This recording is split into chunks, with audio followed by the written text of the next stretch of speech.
Find the answers to questions you may or may not have asked yourself, here at Science, Conversations on Cognitive Science, hosted by Elisa Palmer and Sönke Löw.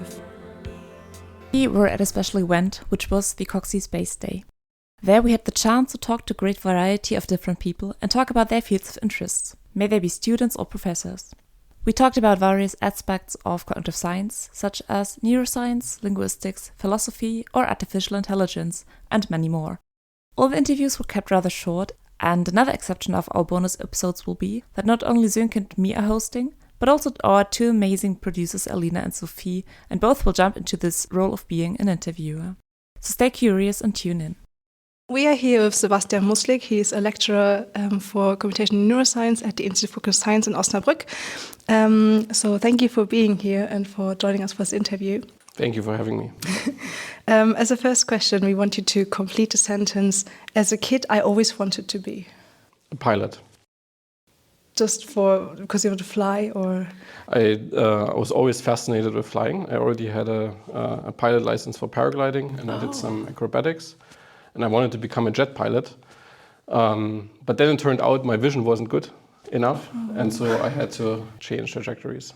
Oh, nice. Change trajectories is a good point, because now you're doing cognitive science research or computational neuroscience concretely. How would you explain your research to someone, or your field of interest to someone, if they were 10 years old? I would say that I would like to understand what's going on in your head and why you're doing the things you're doing. That's a good explanation. Do you want to take over? Okay, and the next question would be, how did you start in that direction, and maybe how did you get to where you are? Did you, after you realized that you can be a pilot, did you immediately thought that might also be interesting, or is there more of a story behind that? It's been a very long story, actually. I've been mostly interested in computer science and math, and when I was in high school, I did a sort of a longer thesis with a university on cryptography, and that was super dry and very mathy, and I was quite dissatisfied with it, and so I decided to study something else, something of humans. And I originally wanted to go into medicine, but then I found that the brain is more interesting than the liver, so I really last minute decided to study psychology. In our first lecture in psychology, I realized that most of psychology completely neglects the brain, and the theories are also not very precise as in math and in computer science. So I was dissatisfied again, and then I somehow weaseled my way into neuroscience later on, and computational neuroscience, where I started becoming more and more happy, and then also dipped my feet into artificial intelligence a little bit. Yeah, I already thought when you had your explanation of you want to understand what's going on in people's head, then I already thought like maybe that also holds for psychology, but it really doesn't somehow, because like the neurological aspect of it is probably missing. Exactly, that was something that was completely missing for me. That's the neglect of the actual underlying hardware, what's going on, that gives rise to the mind. I mean, there's more to it, and I found it always exciting to constrain the ideas about how the mind works based on biological properties. Fascinating. Also very, kind of feels like a very typical Coxie way of going, because most of them find something interesting and then they go somewhere else, and then they combine everything and then they end up here, which is really lovely to see so many people with a very diverse and kind of chaotic background, but in the end they always do really interesting stuff. In fact, I didn't know what cognitive science was until mid of my PhD. And if I would have known it, I could have studied cognitive science in Osnabrück, for example. I would have done it immediately. There would have been no doubt. But I didn't know anything. I thought psychology was the closest and fastest I could get towards understanding the mind and the brain. And so I took that route, and only later on I realized that there are things like cognitive science that exist, and people really care about integrating the mind, the brain, and potentially some ideas from artificial intelligence into understanding cognition. And so it's been a long journey, but eventually I learned that cognitive science is the place to be. And now you are here. That's amazing. What are some recent breakthrough discoveries in your field of interest? Well, in my field of interest, very recent, it's not been very recent, but I always highlight this example because I think it's one of the most remarkable discoveries in the field of computational neuroscience. Starting from the story of a physiologist who recorded neurons from a monkey brain.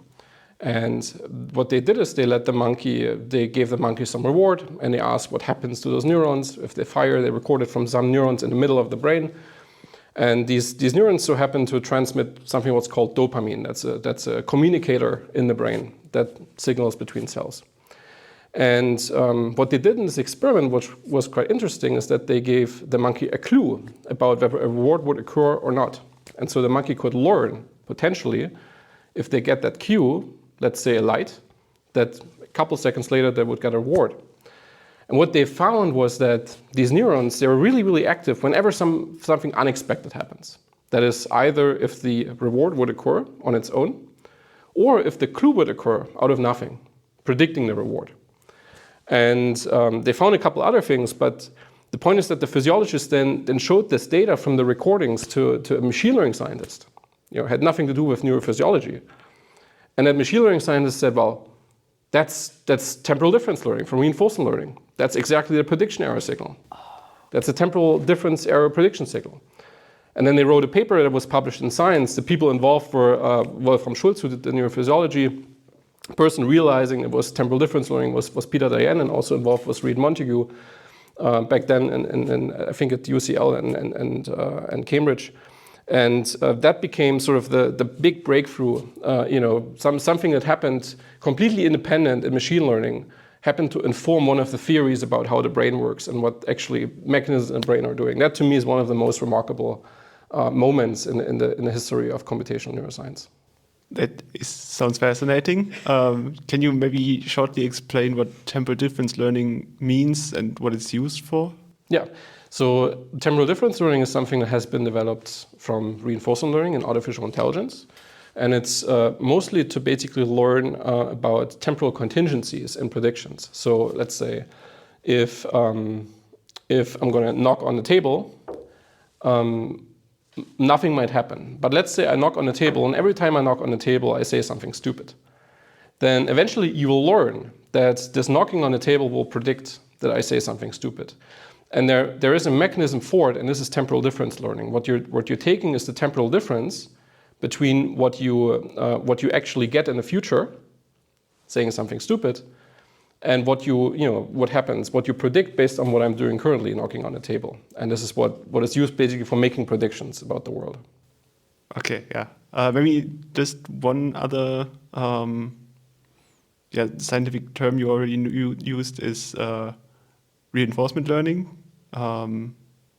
And maybe you have also a very simple explanation for that. Yeah, reinforcement learning, there are two terms in reinforcement learning. One of them is learning, right? It's about acquiring knowledge, being able to predict the world better. And the other term is reinforcement. And reinforcement is a term that actually came from psychology, from operant conditioning.